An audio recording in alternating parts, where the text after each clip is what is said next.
Welcome to this explainer. Today, we're totally bypassing that standard safety card tucked into your seat pocket, and we're going to uncover the gritty, practical truths that airlines usually try to keep hidden. If you've ever felt like traveling is this weird game where you just don't quite know all the rules, well, you're in exactly the right place. We're pulling back the curtain on the real commercial flying experience. Every seat on this plane holds a secret. Airlines won't tell you any of this, so today, I will. Let's dive right into this and completely shatter that illusion of glamorous air travel so you can navigate the reality like a true insider. We're going to transform you from just a passive passenger into a completely empowered traveler. Here's our flight plan for today. We're going to hit the airplane hygiene traps, decoding secret crew announcements, strategic seats and bags, profiting from oversold flights, and finally, navigating turbulence and etiquette. This will take you from shocking health hazards to strategic logistics that will absolutely empower your very next journey. Let's get right to it. Section 1. The airplane hygiene traps, hidden hazards in your immediate vicinity. You know, under-seat storage always feels super safe and convenient, right? It's right there by your feet. But think twice before you shove a nice fabric bag down there. That space is honestly a trap. It's actually the very first place that crumbs, sticky spills, and whatever the last 3 passengers happen to drop end up settling between flights. And it is rarely ever thoroughly cleaned. Contrast that hazard with the overhead bin, or even just using a wipeable bag.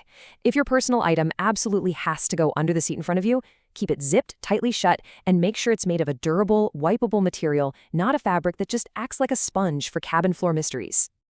Now, there's a really stark contrast in safety when it comes to what you choose to drink on board. Coffee, tea, and tap water all rely on the aircraft's internal water tanks. And get this, multiple government inspections over the years have repeatedly found bacteria levels in these tanks that literally wouldn't even pass a basic health inspection at a standard restaurant. So the crucial point here is that you should always skip the coffee and tea made on board. Just skip it. Instead, stick strictly to factory-sealed bottled water and canned drinks. The flight attendant pours those straight from a fresh factory seal, meaning absolutely zero unclean internal tank water is involved. It's a super simple switch that might just save your stomach. Section 2. Decoding secret crew announcements. What they say versus what they actually mean. All right, let's decode some of this jargon together, because the actual timeline of your flight is totally hidden in these phrases. When you hear the captain say they're waiting on paperwork, it sounds like a boring, routine administrative delay, right? Well, what it actually means is that a maintenance or weight and balance issue is still being actively sorted out. And doors to manual? That isn't just polite small talk among the crew. That's the final arming step before departure. If you hear this, you are leaving right now. And finally, beginning our descent. This one is incredibly important. When a flight attendant says this, it is your absolute final warning to use the restroom immediately.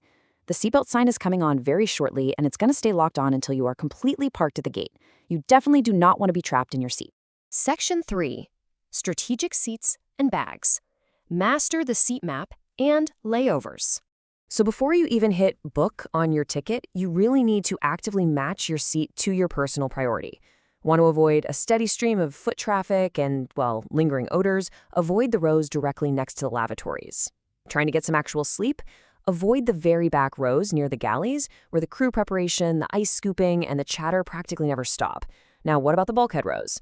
Yes, you get fantastic legroom, but you trade that for zero under-seat storage during takeoff and landing. Plus, you're usually sitting right in the designated bassinet zone, which means a much higher chance of spending the next 6 hours next to a screaming baby. Finally, the exit rows. They're quiet and roomy for sure, but they usually don't recline at all, and you carry the genuine burden of having to open that heavy door in an emergency. The big takeaway here is that every single row has a distinct, undocumented drawback. Figure out your priority, whether it's sleep, quiet, or legroom, and book accordingly. 60. That is the magic number. If your layover is under 60 minutes, you really need to think hard about checking a bag. In fact, checking a bag with a connection that tight is a massive risk. Your physical body might be able to channel your inner Olympian and sprint across the terminal in 45 minutes, but the luggage logistics system simply cannot keep up with you. Bags misconnect way more often than people do. But hey, if you absolutely must check a bag, you've got to play defense. First, create a solid digital paper trail. Snap a quick photo of your bag right before you hand it to the agent. Second, drop a digital tracker inside it so you can see exactly where it is at all times, no matter what the airline app is telling you. Third, for the connection itself, the second your tires hit the tarmac, check your arrival and departure gates on your phone. Don't wait until you're already wandering around the terminal. And lastly, if those gates are miles apart and your connection is dangerously tight, proactively alert a crew member near the front of the plane before landing. If you politely advocate for yourself, they'll sometimes actually let passengers with tight connections deplane first. Section 4. Profiting from oversold flights. Turning a delay into a win. Okay, picture this. The airline is desperately asking for volunteers because the flight is overbooked. Do not jump at that very first offer they make over the loudspeaker. Gate agents actually have a lot more wiggle room than they openly admit.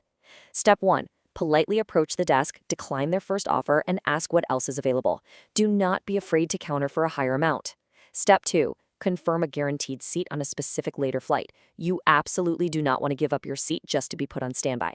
Step 3. If this delay pushes you to the next day, firmly secure a hotel and a meal voucher. And step 4, which is honestly the most critical rule of all, get all of this compensation printed out in writing before you ever physically hand back your original boarding pass.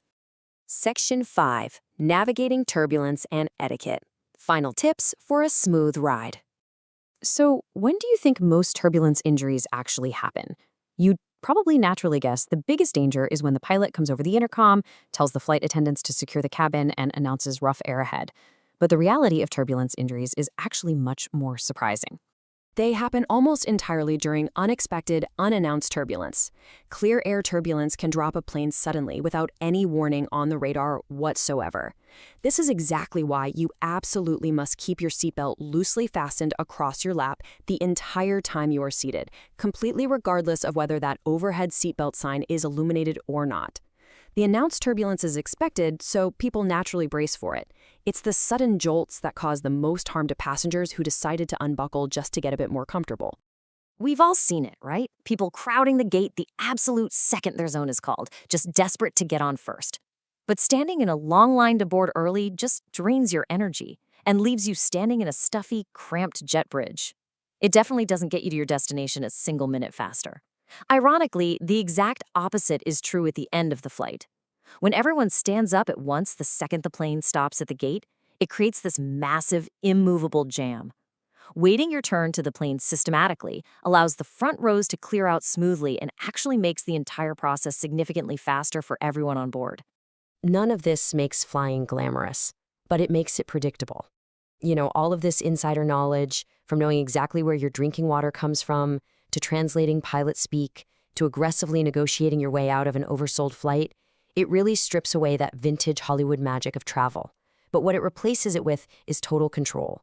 And honestly, at 35,000 feet, predictability and control are exactly what we want. So I have to ask, are you ready to trade the illusion of glamour for the real power of predictability? The next time you step onto a plane, remember that the real control belongs to the passengers who know the rules that the airlines won't ever print in their brochures. Thank you so much for joining me for this explainer. Be sure to subscribe for more deep dives, and ask yourself, what other everyday systems are hiding their biggest secrets right in plain sight? Safe travels, and I'll see you next time.